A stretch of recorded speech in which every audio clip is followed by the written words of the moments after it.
아멘. 잘 읽으셨습니다. 자, 우리 옆에 계신 분 한번 인사하고 말씀 전하도록 하겠습니다. 잘 나오셨습니다. 은혜 많이 받읍시다. 잘 나오셨습니다. 은혜 많이 받읍시다. 예, 날씨가 좀 많이 쌀쌀해져 가고 있습니다. 옷을 입으실 때도 따뜻하게 입으시면 더욱 좋겠습니다. 자, 오늘 주신 말씀을 가지고 우리 사무엘상 20장 다윗이 보게 된 현실이라는 제목으로 말씀을 증거하도록 하겠습니다. 이제 본격적으로 다윗이 이제 자기가 거처할 곳이 없어서 오늘 20장을 딱 시작으로 인해서 다윗은 자기 집에도 못 가고 역시 왕실로는 못 돌아가죠. 그리고 이제 완전히 떠돌이 광야 생활. 그러니까 우리식으로 얘기한다면 완전 노숙자 생활인데 도망 다니는 노숙자예요. 노숙자는 그래도 어느 한 곳에 뭐라도 깔고 자는데 이 다윗은 어떻게 살아야 될지를 모르는 완벽한 그 보호막이 사라진, 아무도 그를 보호해 줄 수 없는, 만약 보호해 줬다 들키면 왕에게 죽게 된 그런 절체절명의 위기. 그래서 오늘 설교의 제목을 다윗이 보게 된 현실이라고 잡게 되었습니다. 이제 사울의 추적을 피해가지고 라마 나이옷으로 잠시 도망쳤던 다윗이, 아니 명색이 내가 왕의 아들의 친구인데, 그러니까 왕자의 친구인데 내가 지금 여기서 이렇게 있을 때가 아니다. 아니 왕자가 나를 너무나 사랑하는데, 나를 너무나 위하는데 이 왕자한테 하소연을 해서 조금 더 빨리 뭔가 대책을 세워야지 안 되겠다 싶어서 라마 나요스에 그냥 피신해 있던 다윗은 곧 들킬지도 모른다는 위협 속에서 근본적으로 왕의 아들이 요나단 왕자를 찾아가서 본인의 답답함을 막 하소연을 합니다. 그냥 하소연하는 정도가 아니라요, 마치 화를 내듯이 분노를 바라면서 오늘 1절이 시작되고 있습니다. 여기서 우리는 세 종류의 시각 혹은 네 종류의 시각을 발견할 수 있습니다. 다윗이 지금의 현실을 봤죠. 다윗이 바라봤던 현실의 시각이 있고요. 그 다음에 요나단이 바라봤던 조금은 낭만적인 현실의 시각이 있습니다. 설마 왕이 겨우 이 소년 하나를 죽이려고 진심으로 그랬을까? 그게 아니라 좀 혼내주고 끝나겠지. 좀 자존심이 상했을 수 있으니까. 그렇게 바라봤던 요나단의 시각이 있고, 또 하나는 사울 왕의 숨겨진 음흉스러운 시각이 있습니다. 사울 왕의 시각은 뭐였죠? 무조건 다윗을 죽여야 되는 겁니다. 씨를 말려버려야 되는 겁니다. 고대 사회 때 누군가가 이렇게 왕의 정적이 되었다는 것은 그 가족들을 전부 다 죽이겠다는 뜻입니다. 옛날에 우리나라는 이걸 갖다가 3대를 멸한다라고 하잖아요. 그런 것 정도로 사울 왕의 시각은 무시무시하기 짝이 없습니다. 다윗의 시각과 요나단의 시각, 그리고 사울의 무시무시한 시각, 그 위에 계시는 하나님의 바라보는 눈길이 있습니다. 이 네 시각 속에서 우리는 다윗의 모습으로 우리를 투영시켜서, 그럼 다윗은 지금의 이 현실을 어떻게 봤는지, 그가 지금 어떻게 반응했는지, 다윗이 바라봤던 현실적인 시각은 과연 우리가 볼 수 있는 모습과 많은 차이가 있는지, 우리는 하나님의 마음으로 과연 볼 수가 있는지, 만약 여러분이 다윗의 상황이었다면 과연 그렇게 지금 다윗 이상을 뛰어넘을 만한 영적인 능력과 믿음을 갖고 있는지 우리의 모습을 돌아보게 하는 사무엘상 20장으로 다시 한번 들어가겠습니다. 1절 봅니다. 자, 분노를 바라는 다윗이 이제 요나단에게 따지는 장면입니다. 자, 20장 1절. 다윗이 라마나요스에서 시작. 다윗이 라마나요스에서 도망하여 요나단에게 이르되 내가 무엇을 하였으며 내 죄악이 무엇이며 내 아버지 앞에서 내 죄가 무엇이기에 그가 내 생명을 쳤느냐. 아멘 하기에는 좀 분노가 많이 섞였어요. 나라는 말이 4번 반복돼요. 내가 무엇을, 내 죄악이, 내 죄가 무엇이기에 내 생명 쳤냐고. 왜 나만 갖고 그래? 이런 뜻이에요. 왜 나한테만, 내가 뭘 잘못했는데, 내가 왜, 내가 마치 why me? 왜 나를 이렇게 힘든 상황에 내가 뭘 잘못했는데. 마치 이것은 요나단이라고 하는 친구를 빗대서 하나님을 향한 원망의 시각일 수 있습니다. 여러분 어떤가요? 여러분이 너무 힘든 상황에 있다면 하나님 원망 안 할 자신이 있습니까? 아마 저부터도 하나님을 향한 원망이 있을 것 같습니다. 여러분 자신 있습니까? 자신 없습니다. 그렇기 때문에 우리는 이 모습을 통해 이 다윗의 모습은 내가 고백하고 싶은 절체절명의 죽음의 칼날 앞에서 대통령령으로 여러분들이 지명수배가 됐어요. 여러분 어떻게 했습니까? 이 자리에 나올 수 있을 것 같아요? 저라도 나오지 말고 아무도 모르는 곳에, 아무도 연락받지 못하는 곳에, 대포폰도 쓰지 말고 그냥 아무 통신망이 없는 곳, 그리고 웬만하면 CCTV 사각지대로 숨어 들어가십시오. 웬만하면 멀리 가십시오. 아마 이렇게 권면했을지도 모릅니다. 그게 다윗의 상황이에요. 여러분이 다윗 상황이라면 어땠을 것 같습니까? 뭐 그 정도 천만의 말씀. 우리는 그렇게 강하지 않아요. 우리가 그렇게 강하지 않다는 것을 오늘 20장 1절을 통해 보라는 것입니다. 이 다윗이 이것을 어떻게 풀어가는지, 그리고 하나님의 시각에서는 다윗을 어떤 마음으로 바라보고 계시는지 오늘 이 말씀을 조금 더 보도록 하겠습니다. 오늘 이 말씀을 들을 때마다 다윗의 심정은 why이에요. 왜 나를? 도대체 내가 뭘 잘못했냐? 그러면서 요나단에게 하소연할 사람이 없어요. 왕의 그 왕자였던 요나단 말고는, 아들이었던 요나단 말고는 뭐 부모에게 뭐 해봤자 뭐 어떻게 해요? 그러니까 네가 왜 이렇게 튀리하고 그랬냐? 왜 이 골리앗한테 왜 이마에다 정통으로 물맷돌을 맞춰갖고 네가 자초한 일이지 않냐? 네가 지금 아버지 집에 오면은 우리가 다 죽을지도 몰라. 제발 빨리 떠나라. 빨리 숨어라. 근처에도 오지 말고 우리가 너를 못 본 척 하겠다. 이런 얘기 안 하겠어요? 그렇죠. 충분히 그럴 수 있습니다. 아무도 도울 수 없는데 유일한 희망의 신락 같은 그 지푸라기를 누구로 둔 거예요?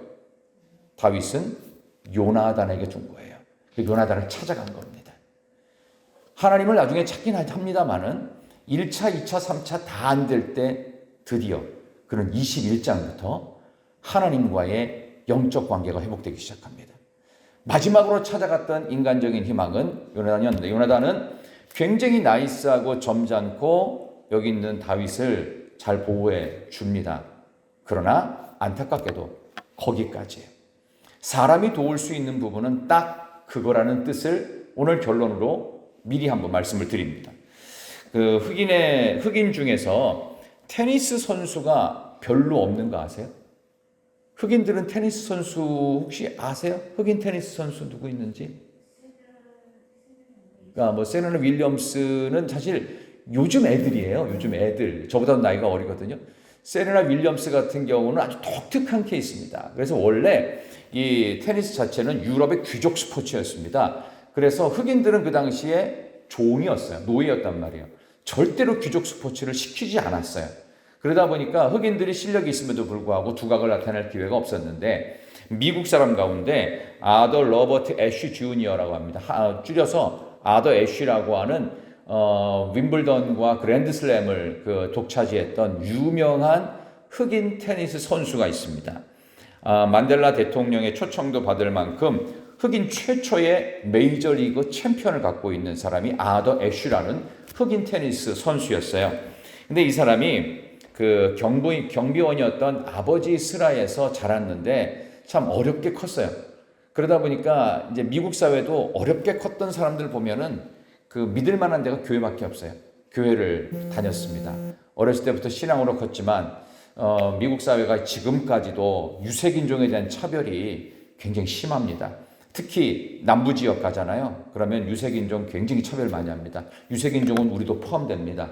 그래서 우리도 하대받았다 하면은 여러분이 계신 동네가 어딘지 보면 돼요. 아, 여기가 유색인종 차별하는 백인 우월주의 지역인가 아닌가. 어쨌든 많은 차별을 받으면서 컸고 얼마나 힘들게 그랜드슬램을 땄겠어요.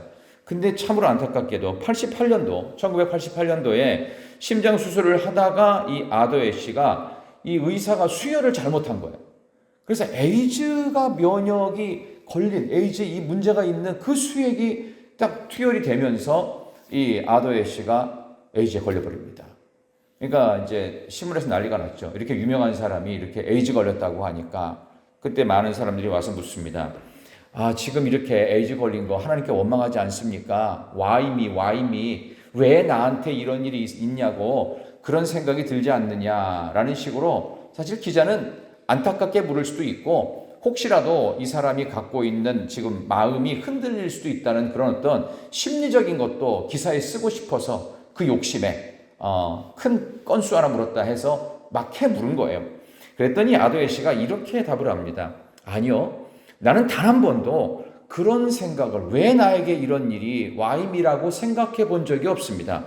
제가 윙블던에 우승할 때도 이게 왜 나에게 일어났는지를 하나님께 묻지 않았던 것처럼, 지금 내가 큰 병에 걸린 것도 저는 하나님께 왜 나한테 이런 큰 병을 주셨습니까? 라고 저는 묻지 않습니다. 바로 이거예요. 지금 다윗의 모습은 왜 나에게, 왜 나에게. 여기 1절에 나오는 그대로 내가 무엇을 했어? 내 죄악이 뭐고? 내 죄가 무엇이고? 그래서 왜 내 생명 찾냐고. 도대체 내가 왜 이런 어려움을 당하냐고 하는 우리의 모습, 또 아도에시라고 하는 나에게 이런 일이 일어나는 것에 대해서 좋은 일일 때도 묻지 않았던 것처럼 안 좋은 상황에서도 우리는 묻지 않아야 됩니다. 전부 다 하나님의 뜻 안에 있습니다. 근데 우리는 위기에 빠지게 되면요, 자기 자신에게 몰두하게 되어 있습니다. 아, 내가 괜찮을까? 그 생각을 하죠. 어려움이 생기면 주변의 사람들보다는 나 자신에게 더욱더 집중하게 됩니다. 뭐 그런 말 하잖아요. 암이 딱 걸리면 암이 생기기 전과 후로 딱 나눠진다고 하잖아요. 최근에 가장 가깝게 지냈던 우리 친구 목사님 한 명이 암이 딱 걸렸어요. 그래서 본인도 그렇지만 사실은 주변에서 더욱 놀랐어요. 굉장히 건장한 친구거든요. 키가 185쯤 되고요. 몸무게가 130kg쯤 되는 목사님, 담임 목사님이거든요. 유도도 많이 했고요. 그 다음에 투기를 많이 했던 젊은 시절에. 그러니까 전혀 아픈 모습이 거의 안 보였던 친구인데 암이 걸렸다고 하니까 덜컥하는 거예요. 왜 그러냐 하면 여러분이 아시다시피 같은 나이다 보니까 나도 혹시 걸리면 어떡하나 하는 식으로 저 자신의 문제로 딱 받아들여지는 거예요. 여러분은 안 그렇겠어요? 지금 이 다윗이 겪고 있는 이 어려움의 문제는 단순히 다윗만의 문제는 아닐 수 있습니다. 여러분도 얼마든지 겪을 수 있어요. 그것도 가장 극한 상황이에요. 왕명으로 현상수배범이에요. 잡히면 죽는 거예요. 만약 도와준 사람이 있으면 같이 공범도 죽입니다. 그래서 아이도벨 같은 제사장에게 숨겨놨더니 아이도벨을 비롯해 85명 싹 다 죽여요. 이 사울왕이 그렇게 무시무시한 살벌한 계획으로 다윗을 보고 있던 거예요. 이거를 누구보다도 빨리 알아차렸던 다윗은 어떻게든지 지금 이 칼날을 피해야 된다는 말이죠. 자, 그런 상황에 여러분과 저는 왜 나에게 이런 일이 일어났냐고 하나님께 당당하게 말하지 않고 평정심을 유지할 수 있겠습니까? 오늘 20장 1절의 이야기는 다윗의 고백이기도 하면서 바로 우리 자신의 고백이기도 합니다. 얼마든지 나도 왜 나에게, 아니 하필이면 나에게 새벽기도 안 빠지고 헌금 생활 잘하고 믿음 생활도 잘하고 있고 문제없이 성실하게 여기까지 하나님 기뻐하시는 삶을 살아왔던 왜 나에게 이런 일이 있냐고. 그때 다윗은 사탄의 전략에 넘어갑니다. 그게 뭐냐 하면은 사람에게 분노하는 일입니다. 사탄이 제일 쉽게 쓸 수 있는 일이 뭐냐 하면은 분노를 사용합니다. 그래서 성내는 것이 하나님의 의를 이루지 못한다고 성경은 분명히 얘기합니다. 아무리 잘했고 아무리 모든 것들이 완벽하고 성공해도요, 한번 화를 딱 내버리잖아요. 그럼 분위기가 어떻게 되죠? 아유, 얼마나 힘들었으면 화를 내겠어. 이래요? 아닙니다. 왜 저래? 이러죠. 왜 저래? 아니 여기까지 잘해놓고 왜 이제 99개를 잘하면 뭡니까? 한 번 화내는 것으로 모든 거 엎어버려요. 이게 사람의 심리가 그렇다는 거예요. 근데 지금 다윗이 아주 심각한 분노를 바라고 있습니다. 근데 요나단의 시각은 조금 달라요. 왜냐하면 약간 여유가 있잖아요. 본인이 죽는 게 아니잖아요. 친구가 죽는 건데, 우리 아버지가 왕인데, 그러니까 아직도 아버지를 이 아들은 잘 모르는 거예요. 그런 의미에서 그를 위로하고 있는 그 모습을 한번 보도록 할까요? 자, 2절과 3절 보겠습니다. 2절, 3절. 요나단이 그에게 이르되 2절, 3절 시작.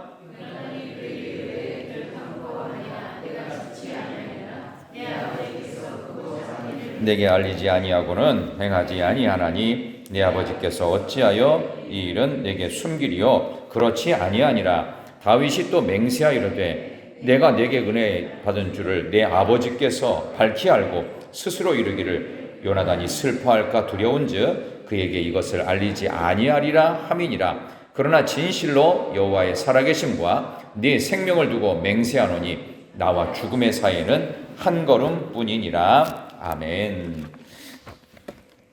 요나단은 굉장히 좀 여유롭게 대답을 하지만 실제로 다윗의 답변은 생명 걸고 맹세하는데 나와 죽음 사이는 바로 한 끗 차이밖에, 한 걸음 차이밖에 없다.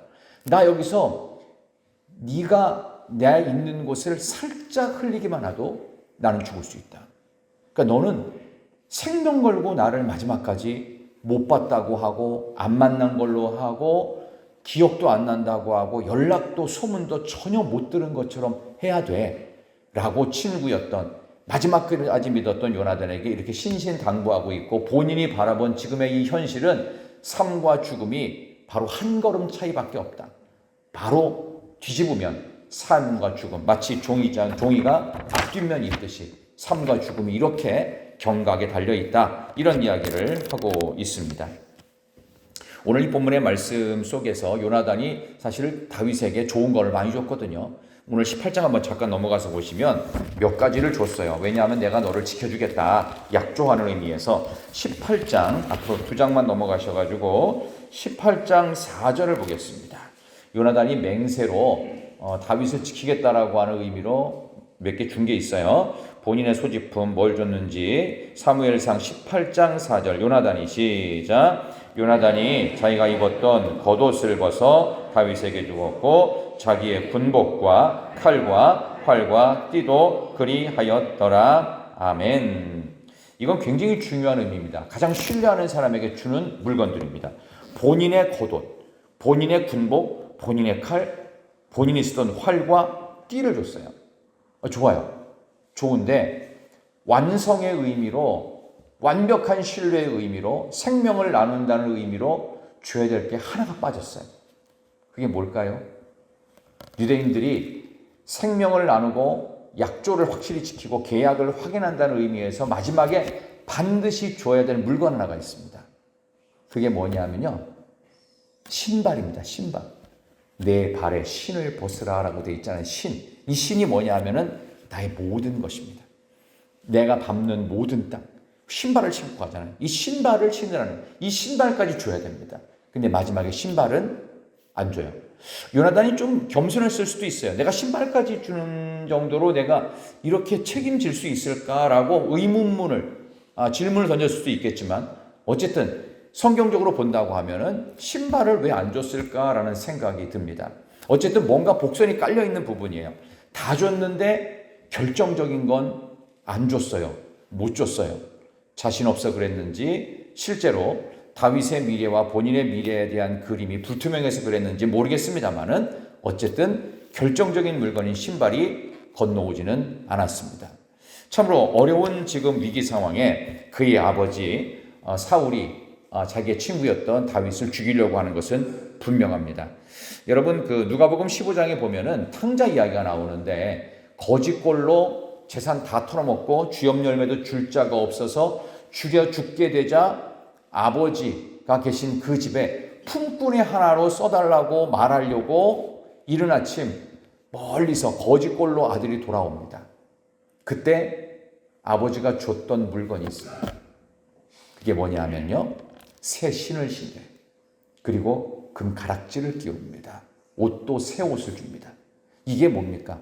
생명과 나의 모든 것이 너에게 넘어갔다. 넌 이제 내 아들이다. 너는 내가 너의 발걸음을 책임지겠다. 그런 뜻입니다. 유대인들이 갖고 있는 제일 중요한 물건 중에 신발입니다. 어쨌든 그런 정도의 큰 의미가 담겨져 있는데, 그것만은 요나단이 다윗에게 안 줬습니다. 요나단과 다윗의 길이 서로 달랐다라고 하는 반증입니다. 요나단이 가는 길은 어쩔 수 없이 아버지를 따라서 사무엘상이 끝나는 31장에 보면 길보아산 전투에서 결국 블레셋에 의해서 참혹하게 죽어갈 때 아들 셋 중에 첫째인 요나단도 죽고 그의 아버지 사울 왕도 심한 부상을 입어가지고 스스로 목숨을 끊는 그 비참한 죽음의 자리에 요나단이 함께 동참해서 사울 왕의 시대는 끝나게 됩니다. 근데 다윗의 길은 달랐죠. 전혀 다른 길. 인간이 주었던 책임지겠다고 약속할 수 있었던 그 신발은 못 신었지만, 이제 다윗은 무슨 신을 신어야 될까요? 하나님이 주시는 새 신. 그래서 이것을 에베소서에서는 복음의 신이라고 말합니다. 복음의 신. 우리를 생명을 주는 복음의 신. 바로 그런 쪽으로 이제 해석할 수 있겠죠. 자, 오늘 본문의 말씀 속에서 한 번 더 생각할 수 있는 부분이 있다면 여기 나오는 요나단은 마치 베드로하고 유사하지 않나 이런 생각도 해봅니다. 주는 그리스도시요 살아계신 하나님의 아들이시니이다.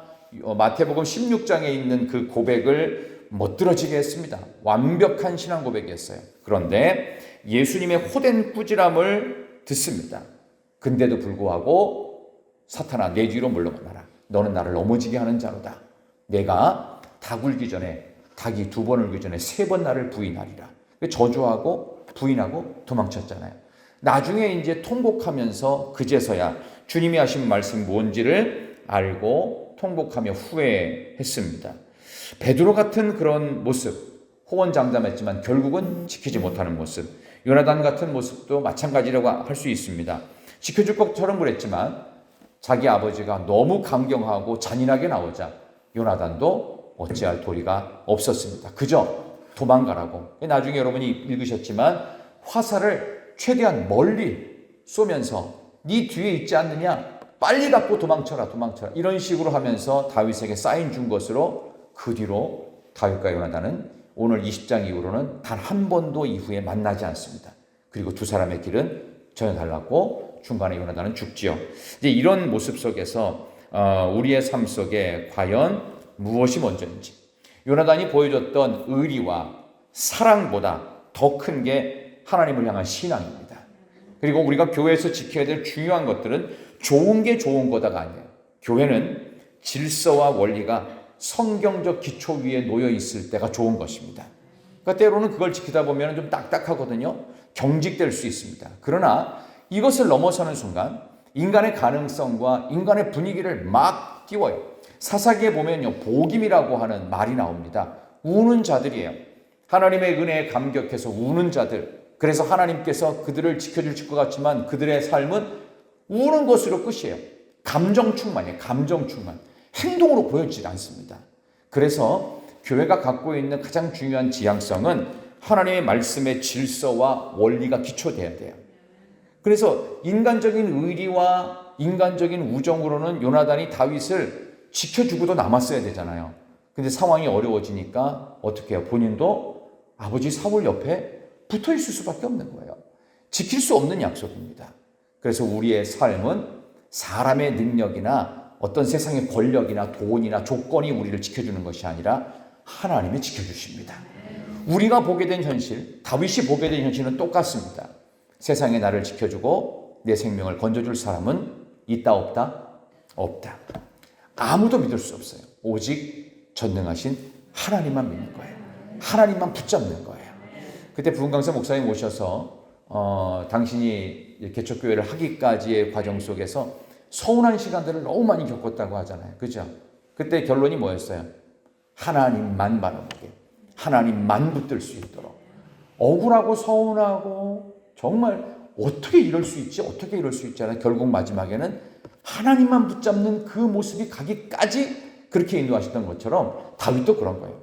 20장까지의 모습은 신라 같은 요나단 얼마나 괜찮아요. 왕의 왕자란 말이에요. 이제 권한이 아버지 사울 죽으면 요나단이 왕이 되는 거예요. 그러면 목숨만 부지하면 사울 왕이 죽고 나서 세월만 흐르면 본인은 요나단의 초청에 의해서 대신도 될 수 있어요. 신하가 될 수 있단 말이에요. 그것도 생각하면서 했는데 결국 다윗이 보게 된 현실은 뭐지요? 아무도 없어요. 가족도 형제도 이제 뭐 국가 왕명으로 선포된 이런 현상수명을 아무도 지켜줄 수 없는 현실 속에 드디어 하나님이 들어오기 시작하는 시간입니다. 다윗이 보게 된 현실은 결국 광야로 내몰리게 되지요. 죽음의 그림자가 왕래함을 느꼈던 다윗의 현실인식을 보게 됩니다. 요나단을 찾아서 목숨을 구걸했습니다.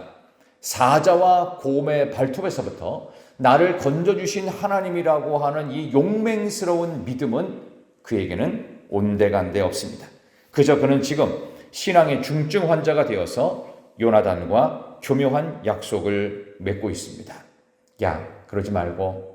그러니까 다윗은 지금 어떻게든지 살궁리를 해야 되는 거예요. 히브리인들이 새로운 한 달이 시작되면 3일 동안은 하나님께 제사를 드리는데, 그때 제사 드리고 나서 음식을 먹을 때 왕과 왕의 식구들과 아마 그 아주 중직을 맡은 그런 대신들이 함께 식사를 하는 자리에 분명히 나도 부를 텐데, 내가 이 자리에 있으면 나는 그 자리에서 죽을지도 모른다. 내가 차라리 피신할 테니 만약에 나를 찾지 않으시면 그냥 나한테 약간 서운한 거고, 내가 어디 갔냐고 왕이 찾으면은 핑계를 대야 된다. 베들레헴에 사는 우리 형제들 중에서 형이 급하게 제사를 드릴 일이 있다고 그래서 거기 가서 제사 드리느라고 어쩔 수 없이 피치 못해서 갔다고 변명 좀 해줘라. 그래야 내가 목숨을 부지할 수 있을 것 같다 라고 얘기를 합니다. 정말 그 시나리오대로 사울 왕이 묻습니다. 그 다윗은 어디가 있느냐? 분명히 있어야 되는 다윗이 어디가 있냐? 그랬더니 이제 딴 사람들은 모르거나 다니 대신 대답을 그대로 해줍니다. 거기에 대해서 사울 왕이 어떻게 하죠? 아, 그럴 만도 했겠구나. 그래, 좀 있어 보자 라고 했습니까? 아니죠. 오히려 그렇게 변명해주고 그 말이 진짜인 줄 아느냐? 너 속은 거야 이 녀석아 하면서 오히려 자기 아들에 대해서 막 저주성 발언을 퍼붓습니다. 거기에 대해서 이제 요나단이 발끈하죠. 아니, 다윗이 뭘 잘못했길래? 아버지가 못 나가서 골리앗 앞에 벌벌 떨고 있을 때 아버지 뭐 했습니까? 근데 다윗이 나가서 골리앗 싸워서 우리가, 그 사람은 구국 공신이라고요. 아니, 아버지께서 왜 도대체 다윗을 못 죽여서 안 달라십니까? 그 말을 하니까 이 아버지가 자존심이 더 상했어요. 갖고 있던 창으로 그냥 아들을 향해서 날려버린 거예요. 아들이 씩씩거리고 화내면서 그 자리를 떠버립니다. 창피해서 더 이상 누구한테 말도 못하는 지경. 이걸 사실은 다윗은 이미 알고 있었죠. 몇 차례 창을 던져서 죽을 뻔했던 고비를 넘기고 그는 이미 몸을 피신한 상태였습니다. 그리고 나서 이제 화살을 쏘서 이제 멀리 다윗을 보내게 되는 이제 그런 이야기가 나오죠. 자, 이제 오늘 말씀을 통해서 우리가 한번 생각해 볼 것은, 지금 다윗은 광야로 내몰려서 아무도 본인을 도울 수 없는 상태가 이르게 됩니다. 모세도 살인죄를 저지르고 미디안 광야로 본인이 도망을 치게 되지요. 40년의 그 들판 경험으로 만들어진 모세, 그는 인생의 황혼을 바라보는 80세 때 본인이 갖고 있던 모국어인 이집트어도 전부 다 잊어버리고, 그리고 얼마나 이 광야 속에서 홀로 시간을 보냈는지 말도 떠듬떠듬 말하기 시작하고 어눌해질 그 무기력의 밑바닥에서 하나님이 그를 드디어 부르십니다. 그 능력이 없고 조건이 안 되는데 왜 하나님은 부르실까, 이런 생각이 들어요. 뭐 예전에도 좀 그런 부분들이 많았지만 목회를 하는 목회자 후보생들 중에서 시원찮은 사람이 좀 많습니다. 몸이 약한 사람도 많았고요. 그래서 지금 뭐 여러분이 이름만 대면 아는 그 대형 교회를 이룬 목사님들 중에서 병이 없는 사람이 없었어요. 주로 폐병이에요. 폐병. 저기 그 명일동에 가면은 M5 교회, 그 다음에 저기 그 중구에 가면은 뭐 Y 교회 뭐 해가지고 어쨌든 그냥 폐병 환자였던 분들이 목회를 하시기도 하고, 그래서 뭐 성도님들을 저를 위해 기도해 주십시오. 제가 언제 죽을지 모릅니다. 오늘 이 설교가 마지막 설교일지도 모릅니다. 이렇게 근근히, 이게 저 목사님이 다음 주에는 설 수 있을까, 내일 새벽에 나올 수 있을까, 뭐 그런 속에서 세워진 그런 목회자들이 생각보다 많습니다. 그러니까 결국은 사람은 아파서 죽는 게 아니라 하나님께서 데려가시면 죽는 거예요.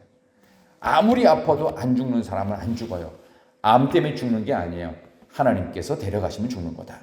그런 점에서 다윗은 지금 걱정하고 있는 왕이 내린 현상수배범의 명령 때문에 죽는 게 아니라 하나님께서 살리고 계실 때까지는 살아있는 것이죠.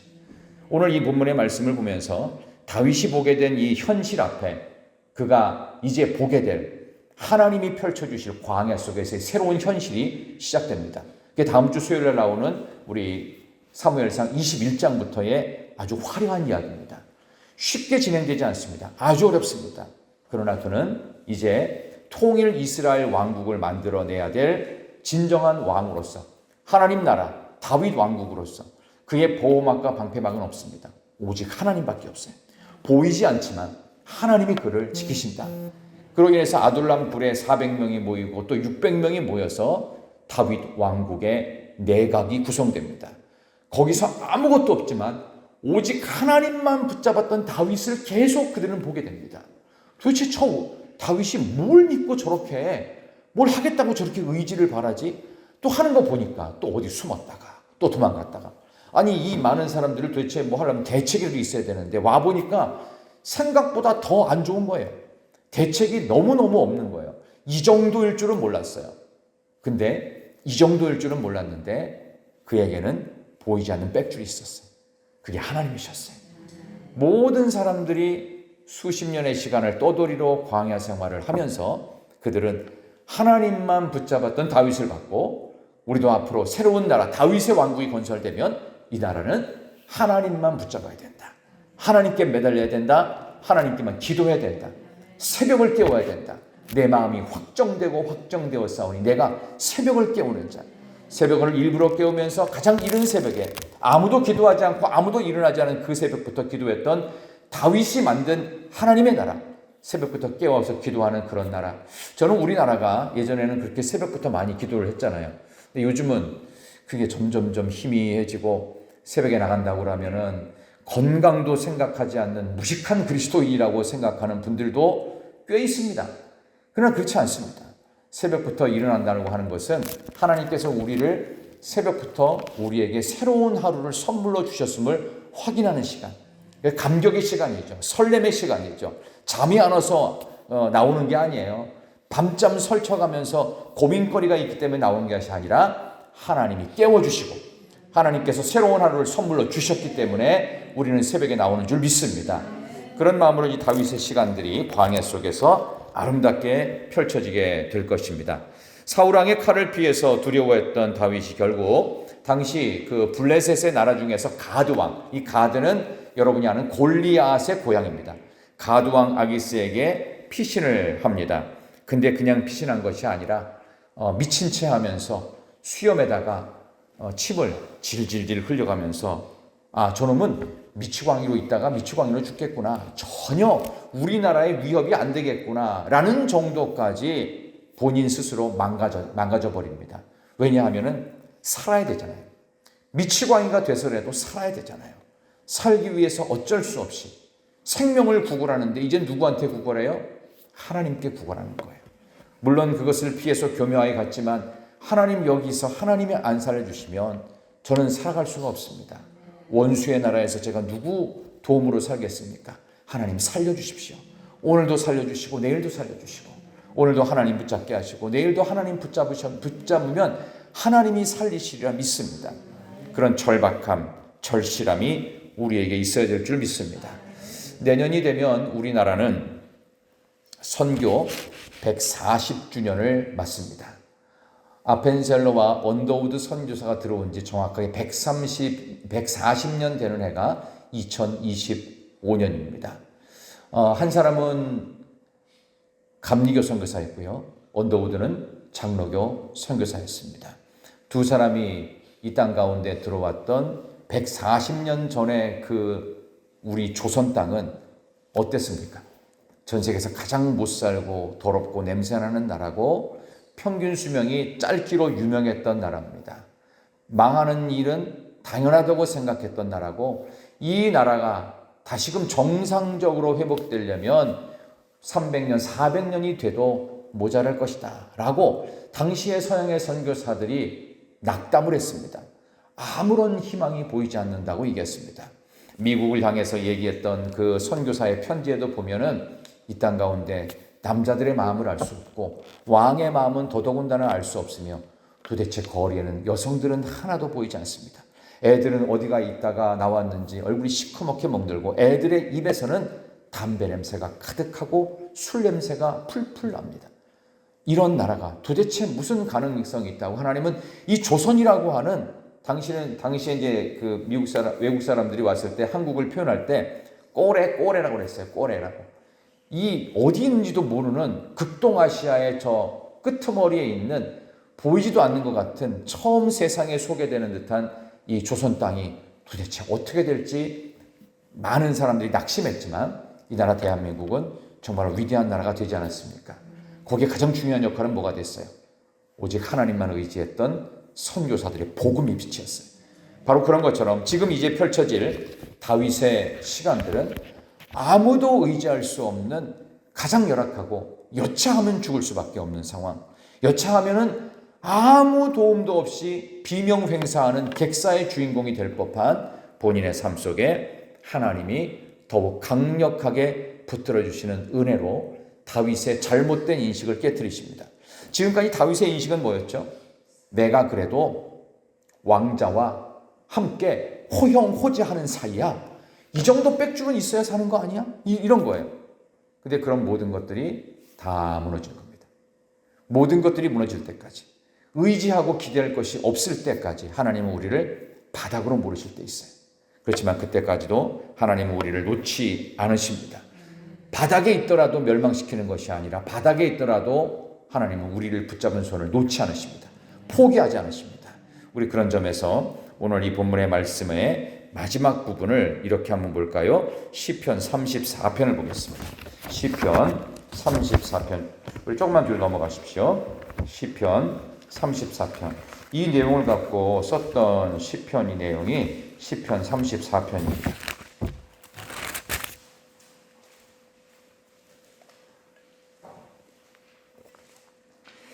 자, 34편 15절 보겠습니다. 15절. 하나님의 눈은 과연 어디를 향하고 계시고 하나님의 눈과 시각은 도대체 어디에 머무시는지. 시편 34편 15절. 여호와의 눈은 시작. 여호와의 눈은 의인을 향하시고 그의 귀는 그들의 부르짖음에 기울이시는도다. 아멘. 의인을 향하시는 눈, 그리고 의인들의 기도 소리에 귀 기울이시는 하나님의 귀.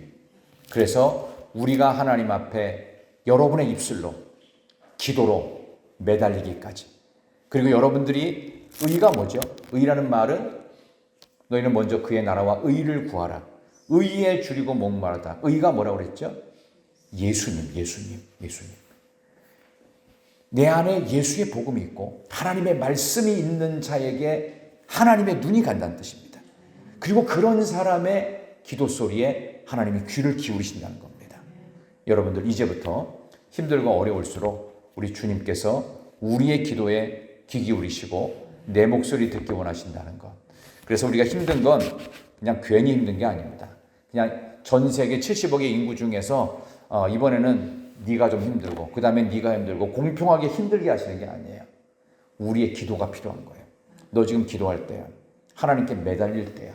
지금 사람의 빽줄과 돈줄과 어떤 권력, 그걸 이겨보려고 쾌락에 탐닉할 때가 아니야. 나에게 기도할 때야. 내 귀가 너의 기도를 듣고 있고 지금 내 눈이 예수 복음을 찾고 말씀을 찾는 너를 바라보고 있는 거야 하면서 어려움의 시간이 있을 때 여러분의 기도를 듣기 원하시는 그 하나님.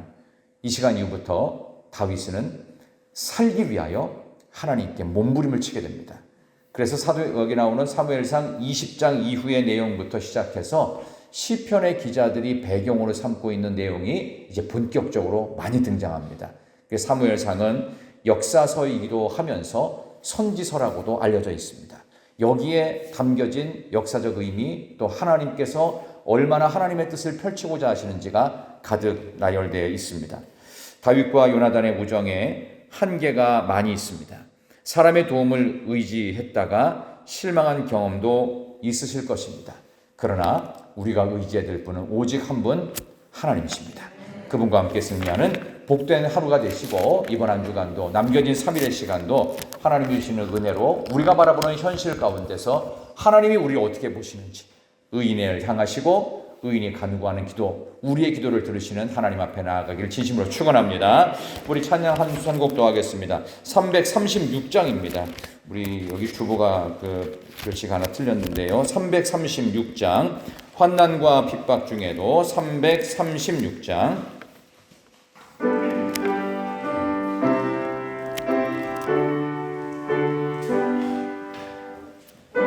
난과 핍박 중에도 성도는 신앙 지켰네. 이 할 때에 기쁨이 충만하도다. 성도의 신